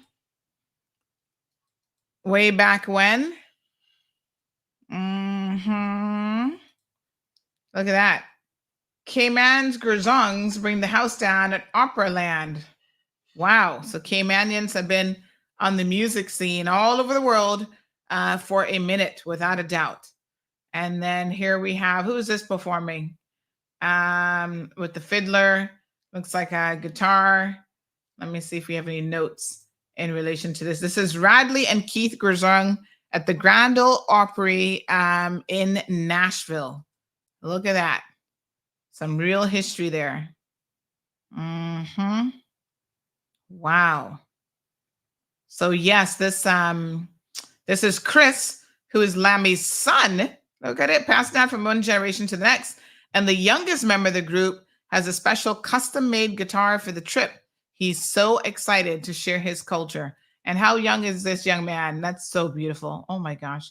Absolutely gorgeous. I love it. Wow. Pretty neat. I must say that this person says, good morning. Love my Swanky Kitchen Band. My mom used to sing that type of music to us when we were young. We loved music. Big up to Cousin Lammy and Auntie Paula. Beautiful. Yeah, we got some more historical pictures here. Give me 1 second. Let me see if I can download these. Yes, really demonstrating our Caymanian heritage, which, goes a long way when it comes to music, my love. We've been playing music from Jesus was a baby, because music is life. Absolutely. Oh, some real talented musicians, Caymanian born and bred. So have a look at some of these. Hold on 1 second. We've had some amazing performers throughout the years that we should be so incredibly proud of. All right, going to show you guys some more throwback pictures here. Look at this one. Look at that. Gorgeous. Absolutely beautiful. I mean, making instruments out of simple things, percussions, drums, string instruments. We did whatever we had to do to just enjoy music, which just brings joy to so many people. Look at that. Ah, man, this is when men were gentlemen. Look at them with their little tie on, wearing their little hat, suits, and that hot sun, and still finding time to sit back and enjoy some nice music. Absolutely gorgeous. Huh. So these were more kitchen band musicians, courtesy of George Novak and the National Archive. This one was performance at the Schooner launch. Oh, wow. This fiddle was handmade. Oh my gosh, look at this one. Hold on. This one here, this fiddle was handmade. Look at that. Isn't that amazing? Absolutely beautiful. Cayman culture, folks. We need to celebrate it as much as we can. All right. Miss Terry, Rhonda Terry says, I've been following Lammy since MOJ days. They were the best. Denver, good morning to you. Says that's Chris's new guitar. Just bought and had chat coat of arms. I think that's supposed to be, yes, coat of arms painted on it. Proud of his successful playing the guitar. Shakira says, my grandfather and uncle. Which one? Which one? These two? That's your grandpa and uncle? Oh my gosh. Yes, sir. Nice when you can recognize your people. Miss Elena Whitaker says, hashtag Caymanian proud. I'm so proud to be a Caymanian, and more so when I hear Lammy Seymour and Swanky Kitchen Band play. Folks, go get your Cayman Proud gear and support our musicians here and abroad. Please do an interview with him ASAP and keep on Cayman Culture Live. He has just moved up to the top of my list, honey child, for another Cayman Voices segment. And I was thinking, I told you guys last week, I'm putting a few more compilations together, but I was so tickled pink last week, Tuesday, when I was able to go to the Seafarers event. They were celebrating the centennial, that's 100-year birthday for two of their members. And I got to, because it was a hall full of seamen and their family members. And, you know, I was like, listen, you never know. Life is so short. I may not get this opportunity again to get all of these Caymanian faces. It was the most Caymanians I'd seen in a minute, trust me.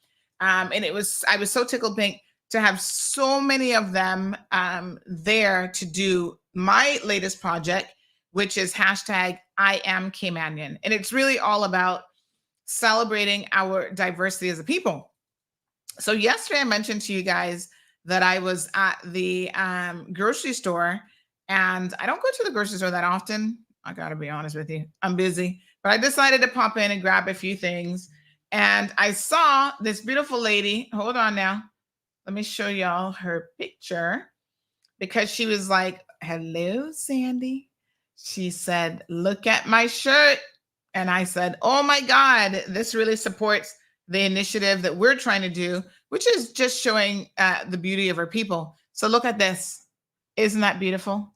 I am Caymanian. And look at, we come in all beautiful shades and colors. And, you know, I was like, can I please take a picture of you and your shirt so I can post this up? Because it is absolutely beautiful and representative really of who we are as a diverse community. So I love it. Made my heart flutter. Isn't she beautiful? All right. So you'll be seeing more of my hashtag I am Caymanian videos. We're going to put up another one here in the next day or so.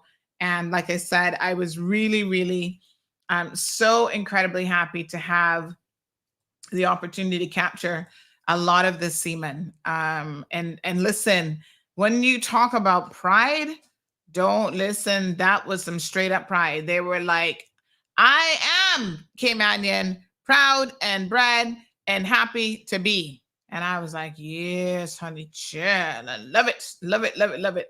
So we're going to put some more of those videos together here shortly as well. It's an ongoing project, so send your videos in if you want. Just saying I am Caymanian. And if you want to say what district you're from, feel free to do that as well. So, celebrating all things cultural. Shakira says, yes, that was Radley Gerzong and Keith Gerzong, i.e. Radley Gerzong and the Happy Boys. Nice. Go and support them because, it takes funding for musicians to carry out their artistry and their craft.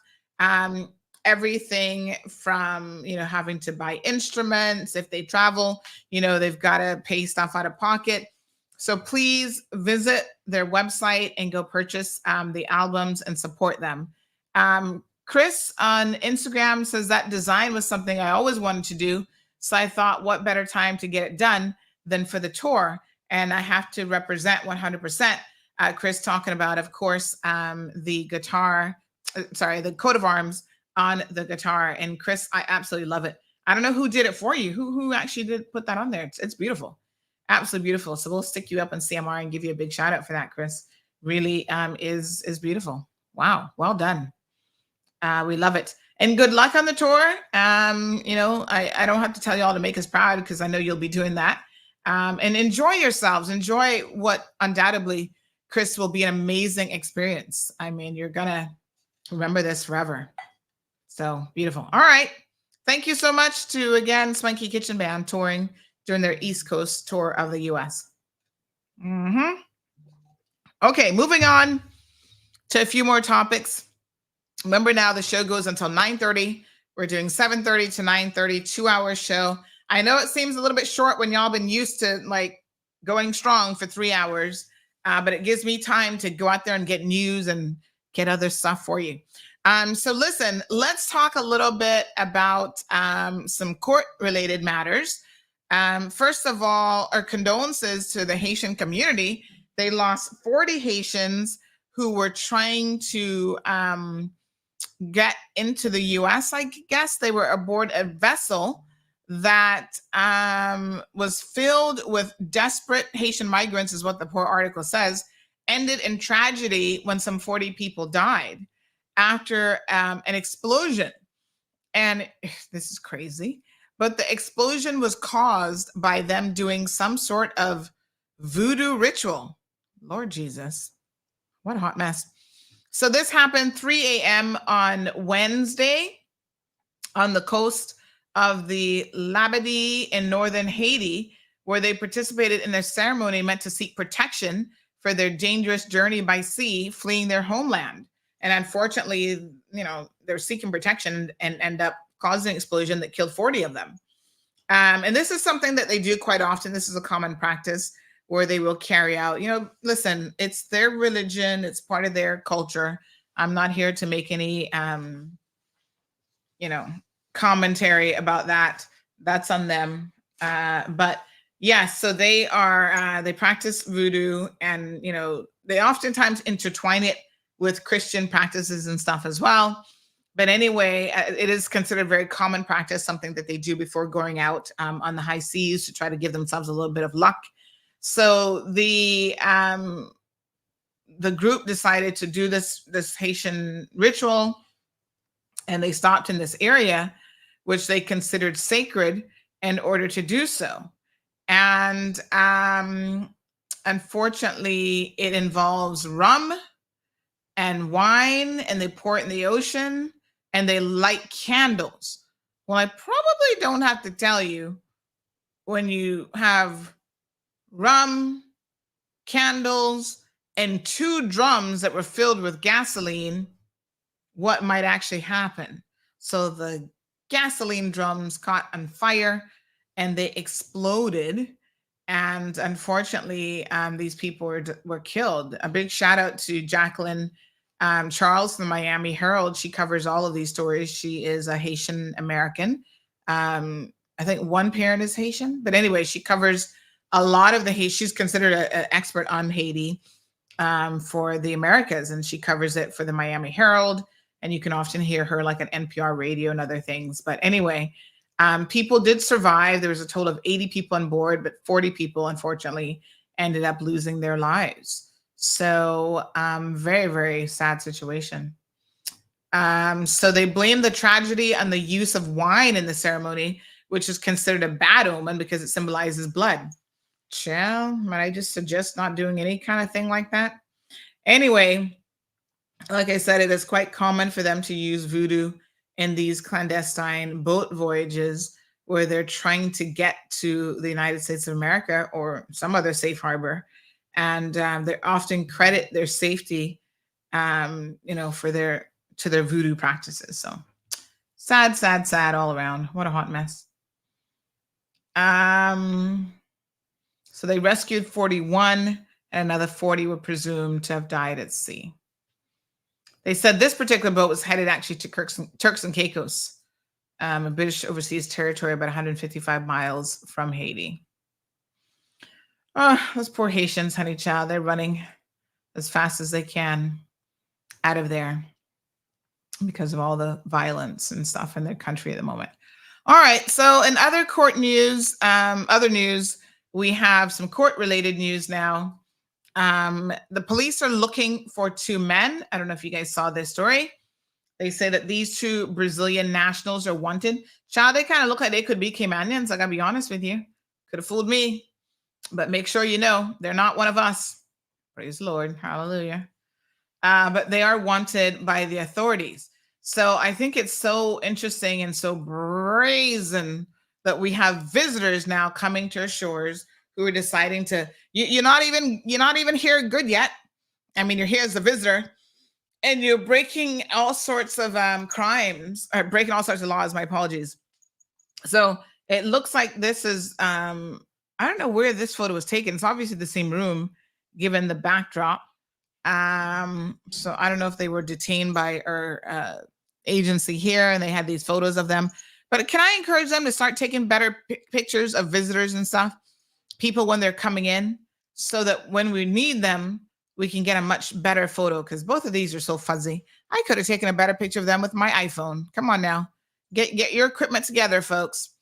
But here they are, Brazilians, and the Royal Cayman Islands Police Service, CBC and CBC say that they are seeking information on the whereabouts of these two men. We've got 33-year-old Vitor Domingo Valentini dos Reis, okay, who also goes by the name of Marcio Vicente Rod Noves, and Breno Neves Florencio, 25 years old.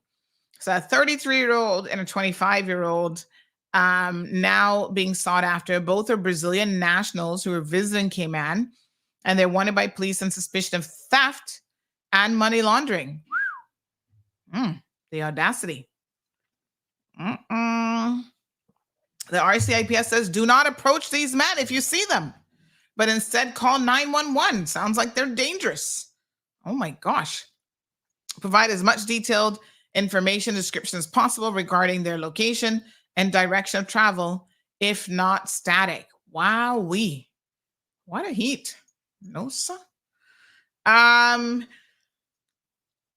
So, yep, they're wanted. And then other visitors, American men, have been sentenced to 18 months imprisonment for fraud. So we have three men, David Obaseki, Michael Capers, and Sean Luke, all recently pled guilty to several counts of obtaining property by deception and in relation to several fraudulent purchases made in Grand Cayman with stolen credit cards. And so they police in that case seized some 73 fraudulently purchased items. 73. Now that folks is a shopping spree if I ever heard one. So they decided to plead guilty, and they've been sentenced to 18 months imprisonment. And the goods have been seized and returned, or compensation orders granted. Wow.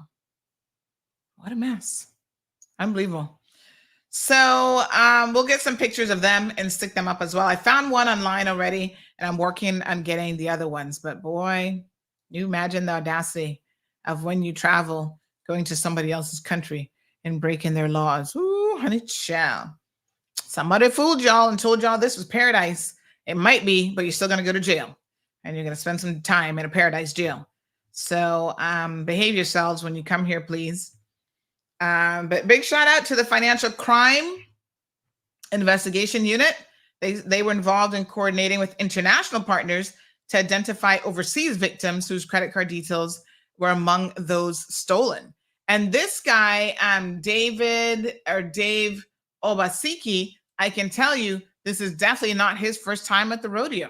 Mm-hmm. When I was looking him up and Googling, searching and stuff, honey child, oh yeah, he's been in trouble before. Mm-hmm. He was arrested in NYC. Yep. We need to start being careful who we are letting into this country. Back in 2013, he's a crook. Same sort of thing. Possession of illegal and fraudulent credit cards, unlawful use of a credit card, conspiracy to commit larceny, attempt to commit larceny. He looks like this is his full-time job, stealing from other people. So we'll track down some information on the other two men. I'm still doing my investigative work to be able to bring you guys more of that information. Child, we better know who these people are and stick them up on all of our social media platforms so that we can do a persona non grata status on them so they can't come back to Cayman no more. We should have never let him in, even to visit with a criminal record. Look at him. Yes, sir. Oh, thief. Larceny. I tell you, he's been at it for a minute now.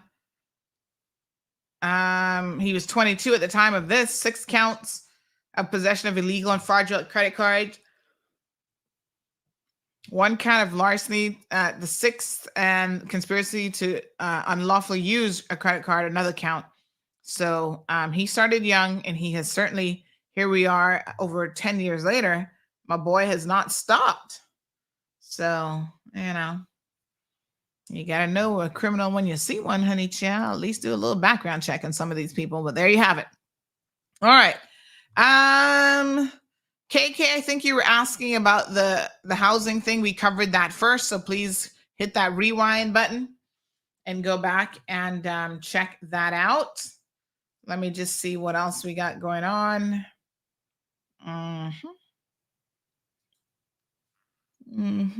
Oh, minimum wage, honey child. Ugh, what a disappointment. Lordy, lordy. What a mess. All right. Well, the government has decided to do a half job with the minimum wage. I'm a little bit confused by this, I'm going to admit.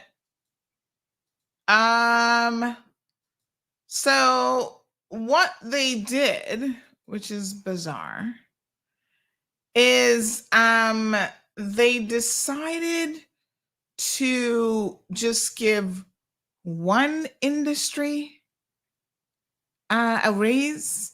I'm confused. I gotta admit, I don't really understand what's going on here, but nonetheless, this is what they've done. So yesterday was the 4th meeting of Parliament. A couple things on the agenda: the Summary Jurisdiction Amendment Bill, Perpetuities Amendment Bill, Pharmacy Bill, and the Firearms Amendment Bill. There are also going to be some 50 annual reports, I guess, tabled, and several financial statements and parliamentary questions. So the government has decided that they're going to increase the minimum wage to $7 an hour for hospitality industry. I'm confused. And that's not going to happen till 2025. Okay. Can somebody help me out here? Effective July the 1st, 2025, the minimum wage for employees in Cayman's hospitality and service industry will increase to $7. However, other sectors will have to wait until a new advisory committee completes its investigations to know if they will get an increase. Say what? Another advisory committee? Why? Because the current and previous advisory committee spent probably a year doing all sorts of work, and that wasn't enough for y'all to make a decision that their recommendation of $8 and was it $8.50 or something, that's not enough research for you? I don't understand this.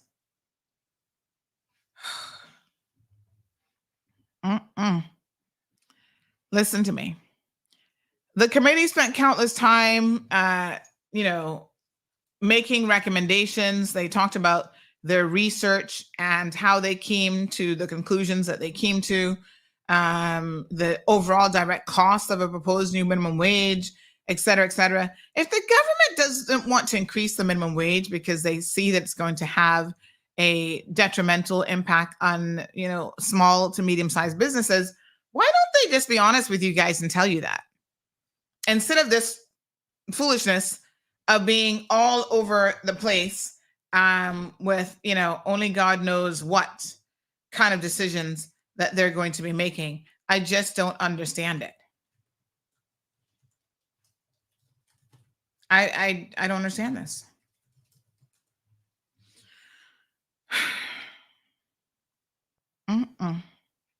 I mean, this is why a lot of people, the minimum wage I recommended, $8.75. This is why a lot of people don't waste their time sitting on government committees and giving of their time. I mean, these are professionals. I know, they had at least one lawyer on the committee. Who else was on there? People volunteer their time to be on these advisory committees. And then government, because they don't like the outcome, they just rejected one last week. Which one was that they rejected again? Why would you sit on the committee after seeing how they disregard all your time and energy that you put into these recommendations? The immigration, the boundaries commission. This government rejected that one as well. It's like, what's the point, really? Good morning, caller. Morning, Miss Sandy. How you doing? Morning, not bad. How are you? Not too bad. No, I just wanted to say I completely agree with you. But however, this shouldn't even be a decision that the government should have to make. I mean, the committee are the experts. The government by no means are the experts. So if the committee is making this suggestion, like you said, they've done the research, they've done the work. It should be as simple as just agreeing with them. It's hard to believe that they even went the opposite direction. It seems like something else is holding them back, but it is what it is. It's quite tough to see, especially when the experts have done the work. That's all I wanted to say. I mean, they're in no position to be making these kinds of decisions. All right. And that's our problem here in Cayman. They don't listen to people. All right. Thank you very much. So, I mean, does this mean that, hospitality is going to get an increase in July? If they ever get around to increasing like the minimum wage for everybody else, at that time, does hospitality not get an increase? Can somebody explain to me how this is going to work exactly? And then they don't even take the recommendation of the $8.75. They do it at $7. I don't know. I'm confused. I don't know what to say about this bunch that we have in there, but they seem to be definitely in a frolic of their own, doing whatever they want. So that's what they did. Minister of Border Control, well, y'all know him. He didn't want to pay his staff even the $6 that he has to pay them now, much less. But he made some comments saying that for the time being, until the new minimum wage advisory committee completes their investigations, all other sectors will remain at the current minimum wage of $6 an hour. So let me ask y'all a question here, because this is the next logical thing, is when did this new minimum wage advisory committee come into place? Well, this is the first I'm actually hearing about it. I didn't know that they had set up a new one. So can somebody answer that question? Who are they? And, when were they put in place? It's just a farce, really, if you ask me. It's a mess. Looking forward to some real answers here, because again, this just doesn't make any sense. Wow. They just put together committees willy-nilly.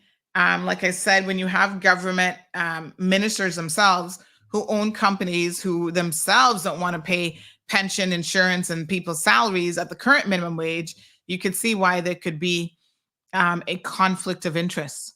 So they were responding to questions from the opposition leader, Mr. Roy McTaggart, about when a decision would be made regarding the minimum wage increase. And Mr. Seymour said that since the release of the Minimum Wage Advisory Committee's final reports, members of cabinet, make sure you commit to your memory who they are for the next election, have been debating various approaches to making changes to the existing minimum wage regime.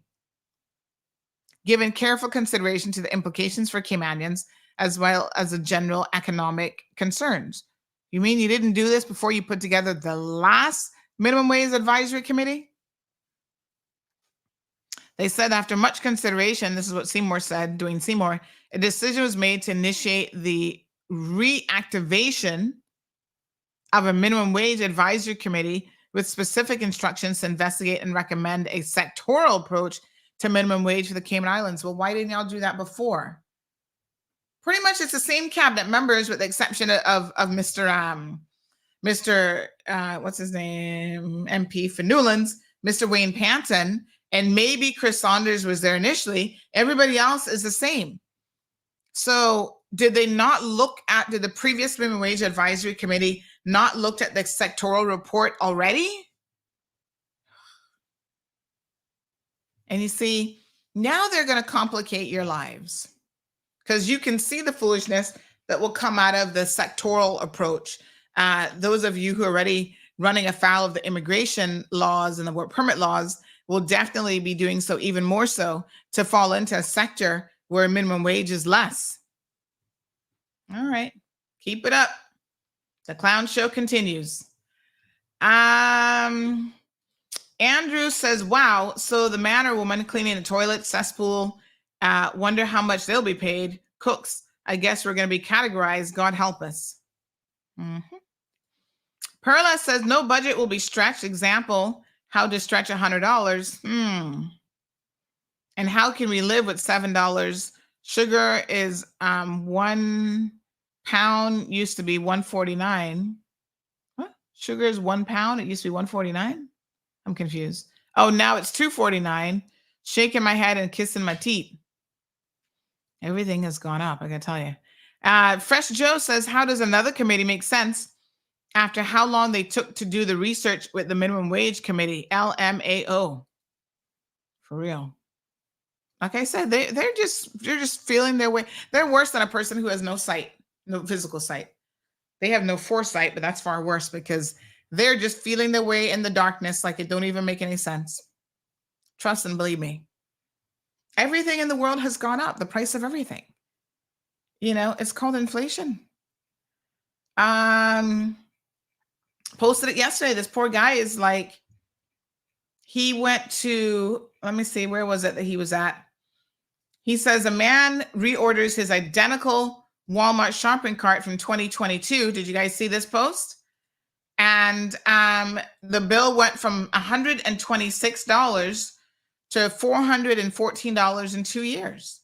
I believe him. I have no reason to doubt that. And Cayman, honey child's even worse. But there you go. The same basket of goods now nearly quadrupled in price in just 2 years. So there you have it. Fresh Joe says you hit a nerve there with the conflict of interest of businesses owned by whom. This is why I say that if you got to pick and choose now. If you want to be an MP and represent the people, you got to do something about your business interests. And mind you, Joe, Fresh Joe, this man has a government contract. So not like his people are not going to get paid because we, the people, are paying the minister's company for their services. He has a government contract. And he's still not paying his staff. You go figure that one out. And on top of that, he's a minister of government who will be making decisions based on what? What's in the benefit of the people or what's going to benefit his business? Miss Faith says one small meal is $7, and that's if you want to drink soup every meal or chicken every meal. So now it's sectorship. One warm meal is $7.89 CI per pound. Johnny Doak says there is a warehouse in Cayman where 40 40-year-old plus of ignored consultant advisory committee reports live. I hope to God it's not the government building. It's no wonder they don't have any room, Johnny. Yes, and we see the boundary commission report being rejected. Mr. Steve McField has been complaining about his immigration reform report. He says has been completed and has likewise been rejected by this government. It really does not bode well with them getting sensible people, which is maybe not what they want, but it does not bode well with them getting sensible people on board to participate in these committees, because they're going to be like, I'm wasting my time. Time is money. Time is precious. Why am I going to put all this time and research into these reports and then have government throw it in a bin or in cyberspace somewhere and say, oh, wow, we don't like it, so let's do another one? What's the point? I mean, if you don't like it, then what's the point of doing it to begin with? Stop playing games with people. Just be honest with us. Just say, hey, we're never going to raise the minimum wage because we don't feel like the business sector can handle it. Because it's been, over 10 years, 15 years, 20 years, only God knows. So what's it going to be? Honesty, it goes a long way. If we, the people, know what to expect from you elected officials, what you're actually going to do, right? I've been telling y'all forever. I said, I think they're playing games with you because, quite frankly, raising the minimum wage is going to raise the increase of everything else. And are you guys ready for that? Domestic workers, everybody is going to be impacted by it. Y'all were not listening to me. And so now look like they might have halfway come to their senses, but what they should have done from the onset is be completely honest with the people of the Cayman Islands. That if you're a single mother and you have a helper, you can't afford to pay her $9, $10 an hour. Well, that's what you're going to be making on minimum wage as well. We just needed to have an honest conversation. And I've been saying it from day one. But not a single elected member has been willing to say to you that these are the realities of what we're dealing with. That we have to be careful how much of a jump we go. Okay? We can't jump from $6 to $10, $15, $20 because that just is not going to work in the financial and, economic workplace. Because there are people who will be making that and having to turn around and pay that right back out. And that's going to have a negative impact on our community. But no, they wanted y'all to really think that they were serious about changing the minimum wage. Anyway, folks, it's after 9:30. That's it. Show's done. We'll talk some more about these issues and many, many more. Tomorrow is Wednesday? Hump Day Wednesday coming up. We got the RCIPS on this week. And who else wanted to come on? Somebody else wanted to come on. I can't remember now. Anyway, we'll have them come on to talk about their gun amnesty and a few other things. And we'll continue to have these conversations. Keisha says, $7 an hour, that's so disrespectful. This is slavery, # sorry, not sorry. The most interesting thing about it, Keisha, is the industry that they've chosen to so far implement the minimum wage for is probably the industry that needs it the least from the perspective that they tend to survive. Some people say really, really wonderfully off of gratuities. And so that's pretty wild and that's pretty crazy. What a hot mess. The rest of y'all not getting gratuities, you're getting straight salary. Anyway, be safe, folks. Enjoy the rest of your Tuesday, and we'll see you guys tomorrow morning. Thank you for tuning in to another episode of The Cold Hard Truth on Bobo 89.1 FM.